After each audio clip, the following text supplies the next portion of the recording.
Hai semuanya, siap untuk menyelami dunia gizi remaja? Ayo kita mulai pertualangan kita. Bayangkan, kamu sedang menonton film superhero favoritmu. Tiba-tiba, sang pahlawan terlihat lesu dan tidak berdaya. Apa yang terjadi? Ternyata dia lupa sarapan dan makan siang.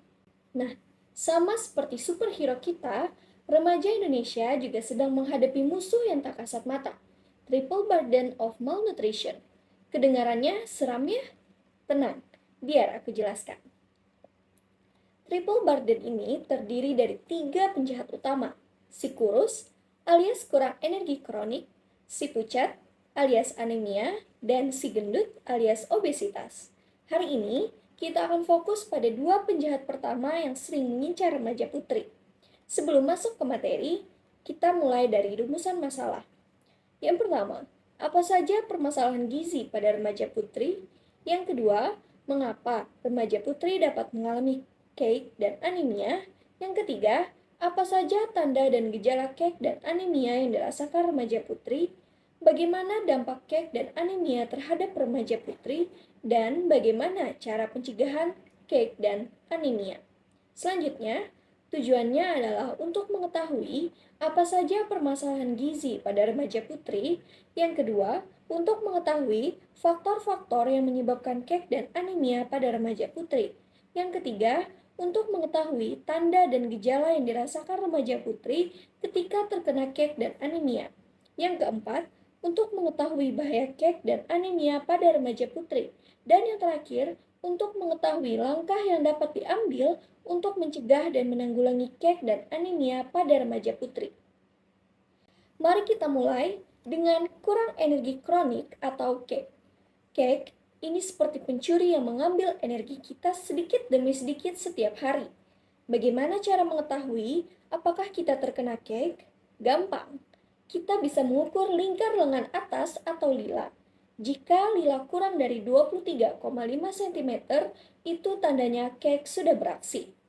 Sekarang, mari kita berkenalan dengan penjahat kedua, yaitu si anemia. Coba tebak, berapa persen remaja putri Indonesia yang terkena anemia? 10%?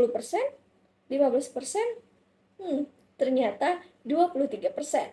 Itu artinya, dari 100 remaja putri, 23 diantaranya mungkin sedang merasa lelah dan pusing tanpa tahu penyebabnya. Lalu, apa itu anemia? Simpelnya, anemia adalah kondisi di mana kadar hemoglobin dalam darah kita terlalu rendah. Untuk remaja putri, jika kadar hemoglobin kurang dari 12 gram per desiliter, itu tandanya anemia sudah mengetuk pintu. Nah, kebanyakan kasus anemia pada remaja putri disebabkan oleh kekurangan zat besi. Makanya sering disebut anemia defisiensi besi. Tapi, mengapa sih remaja putri bisa terkena cake dan anemia? Ada beberapa alasan. Yang pertama, pola makan yang tidak seimbang. Siapa di sini yang suka ngemil tapi malas makan sayur? Nah, ini bisa jadi penyebabnya.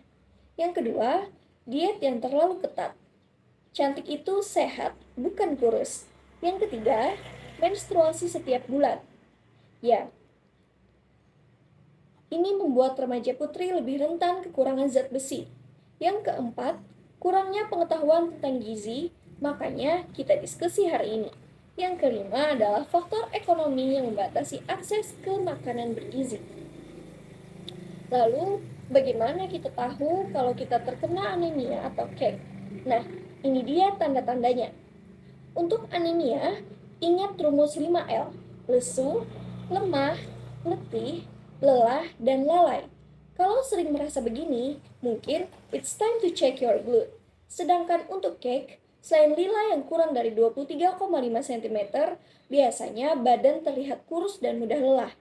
Sekarang, pertanyaannya, apa bahayanya kalau kita terkena anemia atau cake? Tentu sangat banyak. Yang pertama adalah produktivitas kita menurun. Bye-bye prestasi. Yang kedua, lebih mudah terkena penyakit infeksi. Imun sistem down, guys. Yang ketiga, pertumbuhan bisa terganggu. Gak mau kan stunting? Yang keempat, kalau sampai dewasa dan hamil, bisa berisiko tinggi untuk ibu dan bayinya. Tapi jangan khawatir. Ada banyak cara untuk mencegah dan mengatasi masalah ini. Yang pertama, eat well.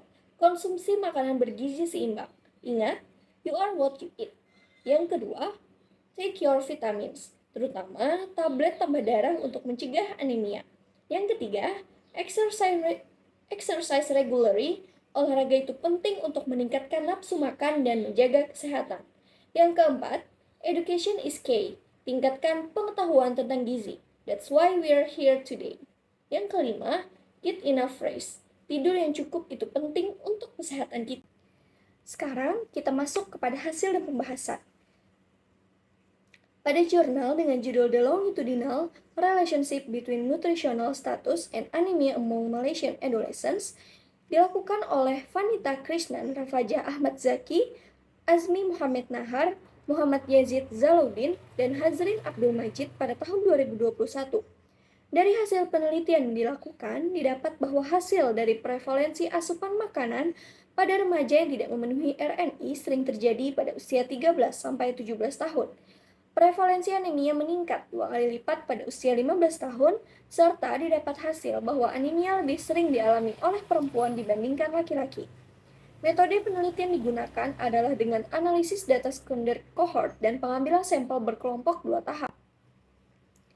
Selanjutnya, pada tabel asupan makanan remaja yang tidak memenuhi RNI seperti protein, energi, dan zat besi, didapatkan bahwa remaja 13-17 tahun tidak memenuhi asupan gizi sesuai RNI dan dapat diketahui bahwa pola konsumsi remaja masih kurang baik.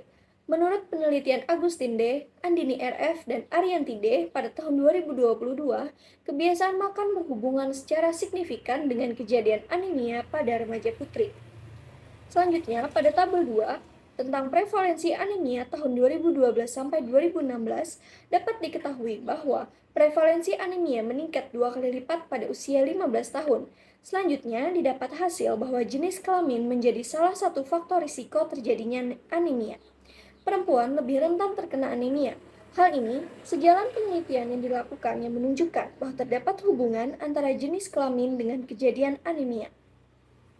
Pada tabel 3, untuk hasil GEE dan untuk menilai hubungan longitudinal antara status gizi dan anemia di kalangan remaja, didapat hasil bahwa remaja yang tidak memenuhi RNI untuk asupan zat besi harian memiliki risiko anemia sebesar 51,7% lebih tinggi dibandingkan dengan mereka yang memenuhi RNI harian untuk zat besi. Pada tabel 4, didapatkan bahwa hasil menunjukkan hubungan longitudinal antara paparan dan ADB di kalangan remaja. Analisis GEE menunjukkan bahwa mereka yang tidak memenuhi RNI untuk zat besi memiliki risiko anemia yang secara signifikan lebih tinggi. Beberapa penelitian lain menemukan bahwa asupan zat besi dari makanan berhubungan dengan kejadian anemia. Hal ini sejalan dengan penelitian yang dilakukan oleh Kumairo MI dan Putri PH pada tahun 2021 yang menyatakan bahwa terdapat hubungan antara asupan zat besi dengan kejadian anemia pada remaja.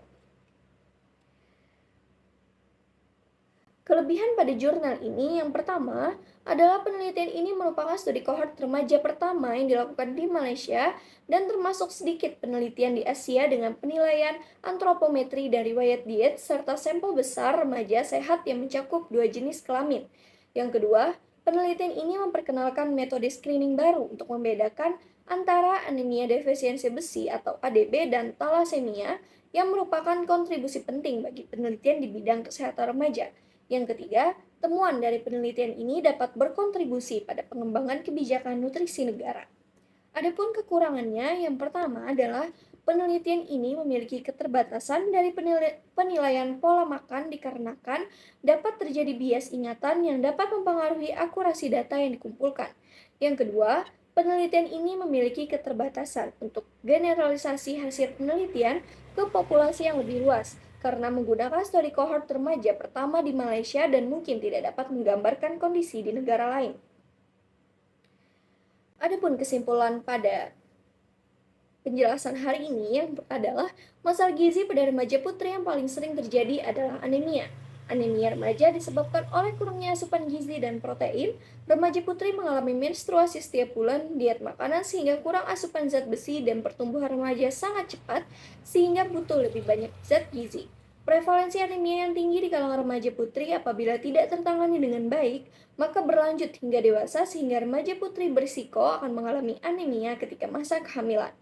Hasil penelitian yang dilakukan menunjukkan bahwa status gizi merupakan salah satu faktor risiko terjadinya anemia pada remaja putri. Remaja yang memiliki pola makan dan status gizi rendah memiliki risiko lebih besar untuk mengalami anemia dibandingkan dengan remaja dengan status gizi baik. Pola makan remaja saat ini sangat buruk karena mereka lebih sering mengonsumsi makanan cepat saji atau jajanan daripada makanan sehat. Mereka juga kurang mengonsumsi makanan bergizi seperti protein hewani, sayuran hijau, dan makanan lain yang mengandung zat besi. Jadi, apa misi kita setelah ini? Tentu saja menjadi agen perubahan. Mulai sekarang, yuk kita sebarkan maksudnya, sebarkan informasi tentang pentingnya makan makanan bergizi. Ajak teman-teman untuk lebih peduli dengan apa yang mereka makan. Ingat, tubuh kita adalah kendaraan kita menuju masa depan. Superhero pun butuh nutrisi yang baik untuk menyelamatkan dunia. Apalagi kita yang ingin menjadi generasi penerus bangsa. Terima kasih atas perhatiannya. Mari kita bersama-sama menjadi generasi yang sehat, kuat, dan siap menghadapi tantangan masa depan. Remember, healthy girls, bright future. Sekian dari saya. Wassalamualaikum warahmatullahi wabarakatuh.